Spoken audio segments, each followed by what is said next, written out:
And world leaders tonight are offering heartfelt condolences in the wake of former President Jimmy Carter's death. John Fenelio is back in here in the studio with us, where other former presidents now reacting to that news, John. Yeah, Rick, former President Jimmy Carter was loved and respected the world over for his charity, compassion, and work to spread peace around the globe. Now, last hour we brought you statements from President Biden and President-elect Trump. Other presidents are also weighing in.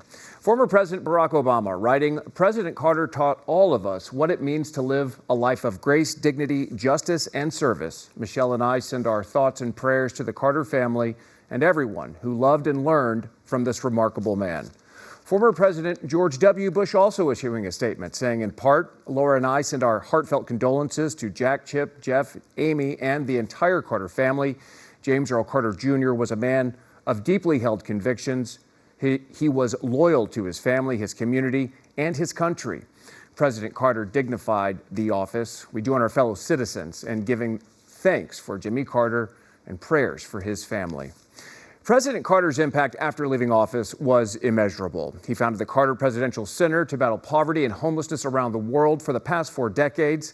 He advocated for denuclearization. He helped Habitat for Humanity build homes for Americans in need, often showing up at work sites to build alongside other volunteers.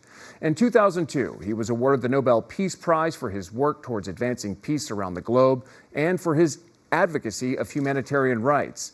He worked to broker peace in the Middle East. In 1978, bringing together the Prime Minister of Israel and President of Egypt at Camp David.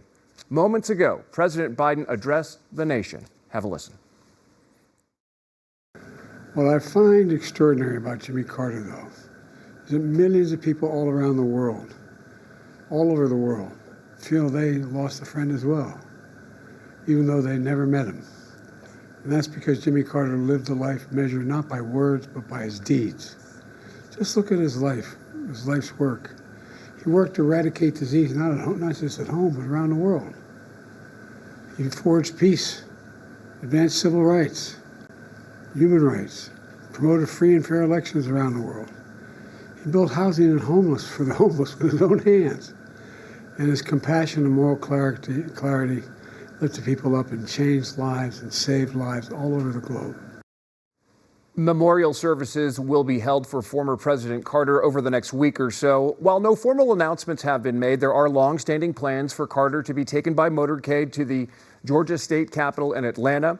Carter will then lie in repose at the Carter Center, also in Atlanta, before being flown to Washington, D.C., where he will lie in state at the U.S. Capitol for 36 hours. He will then have a state funeral at Washington National Cathedral before being flown back to his home in Plains, Georgia, where he will be buried in his family plot. We'll have more reaction coming up in the next hour. Back to you. Yeah, he was quite a man. Stay with KTLA for continuing coverage on the death of former President Jimmy Carter. For the very latest at any time, just visit KTLA.com or download the KTLA 5 News app.